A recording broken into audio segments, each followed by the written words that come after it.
Good evening সবাইকে। The ultimate solution থেকে আমি তোরা চ্যাটার্জি আজকে নিয়ে এলাম নতুন একটা ভিডিও আপনাদের জন্যে।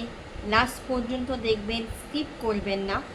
এই ভিডিওটা হচ্ছে গুরু পূর্ণিমা, যেটা আগামী রবিবার দিনকে পড়ছে। তো সেই রবিবার দিনকে বা শনিবার থেকে পড়ছে গুরু পূর্ণিমা।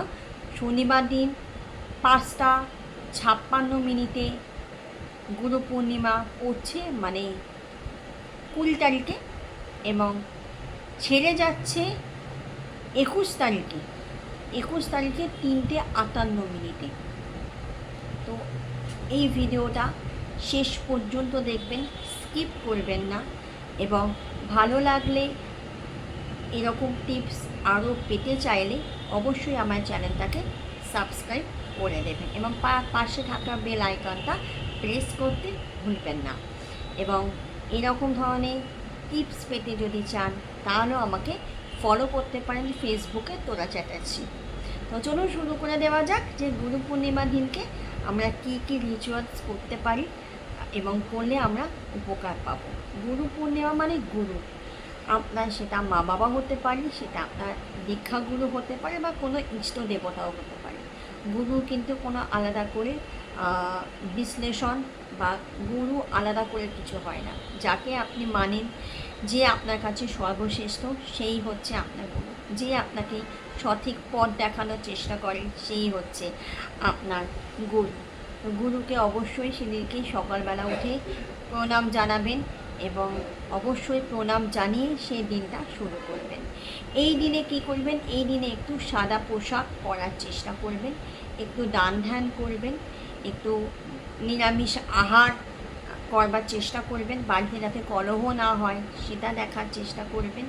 এবং এই দিনে চন্দ্রদেবকে নারকেলের নাড়ু নিজের হাতে বানিয়ে হোক বা কোনো জায়গা থেকে যদি কিনে আনা হয়, সাদা রঙের নারকেল নাড়ু আপনারা চন্দ্রদেবকে নিবেদন করতে পারেন। এবং অবশ্যই মূল লাইটের নিচে বসে চন্দ্রের বীজ মন্ত্র 108 বার পাঠ করতে পারেন। এছাড়া কি করতে পারবেন? এছাড়া মা লক্ষ্মীকে সন্তুষ্ট করার জন্যে বাড়ির প্রধান গেট, মানে প্রধান দরজা, যেখান দিয়ে আমাদের বাড়িতে আমরা প্রবেশ করি, সেই দরজায় আপনারা মা লক্ষ্মীর পাদুকা আঁকতে পারেন। এতে মা লক্ষ্মীর কৃপা থাকে। অবশ্যই পাদুকাটা কিন্তু সাদা রং দিয়ে, মানে সাদা আলপনা দিয়ে আঁকবেন। এছাড়া কী করতে পারেন? মা লক্ষ্মীকে সাদা ফুল এবং নারকেল দিয়ে পুজো দিতে পারেন।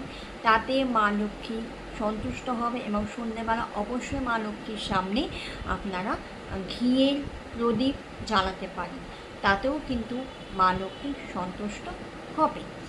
এছাড়া এদিনকে একটি গোটা নারকেল এনে সেটা লাল কাপড়ে বেঁধে তার উপরে আটা এবং সাদা চন্দন মিশিয়ে সেটা চন্দ্রদেবকে নিবেদন করতে পারেন, বা মূল লাইটের নিচে রেখে দিতে পারেন যতক্ষণ আপনার ইচ্ছে।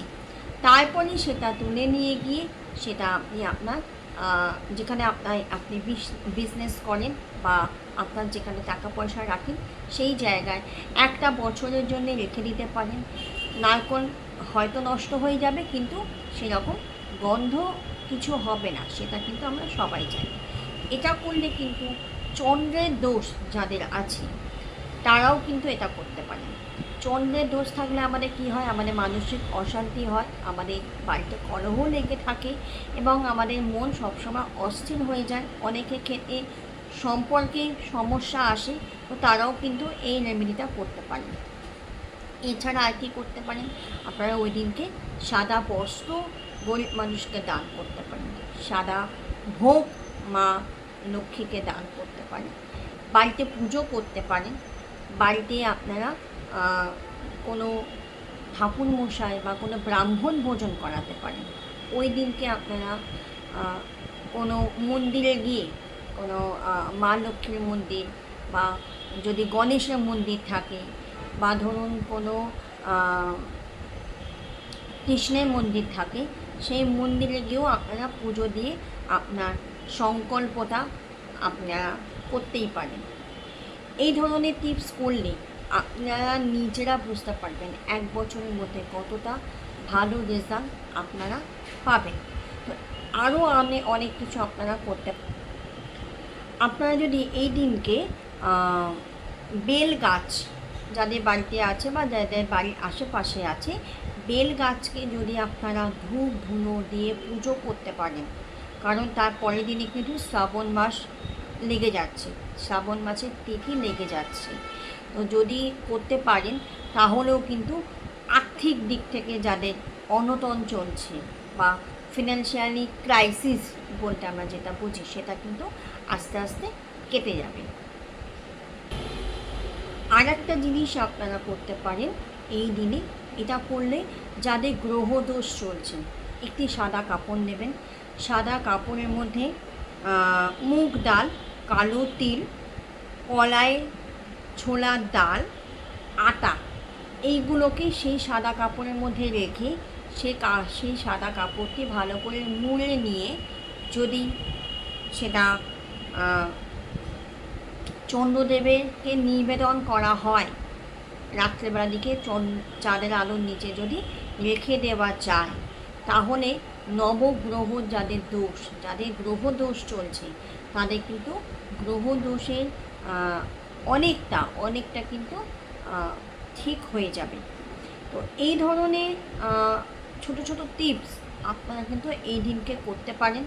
অবশ্যই আমি আবারও বলে রাখছি, অবশ্যই শুধু রেমেডি বা রিচুয়ালস বা টোটকা যেটাই আপনারা বলেন সেটা করলে হবে না, তার সঙ্গে সঙ্গে আপনাকে আপনার কর্মটাকে ঠিক রাখতে হবে। কর্ম ঠিক রাখলে আর তার সঙ্গে যথা রেমেডি করলে অবশ্যই আপনারা নিজের জীবনে চেঞ্জেস দেখতে পারবেন। কিন্তু অনেক মানুষই আছেন আমার কাছে আসেন, তারা রেমেডি করে যাচ্ছে বাট কোনো ফল পাচ্ছে না, তার মানে তাদের কর্মে সমস্যা আছে। সেটা পারফকর্মাও হতে পারে, সেটা এই জন্মে কর্মও হতে পারে। তো কর্মটাকে ঠিক রাখুন এবং অবশ্যই মানুষের সেবা করুন, মানুষের ভালো চান, দেখবেন আপনারও ভালো হবে। খুব ভালো করে কাটাবেন ওই দিনটা। আর অবশ্যই আরেকবার বলছি, যদি এরকম ভিডিও আরও পেতে চান তাহলে আমার চ্যানেলটাকে সাবস্ক্রাইব করে দেবেন। Thank you. অ্যাঞ্জেল ব্লেসিং সবাইকে। জয় মা লক্ষ্মী।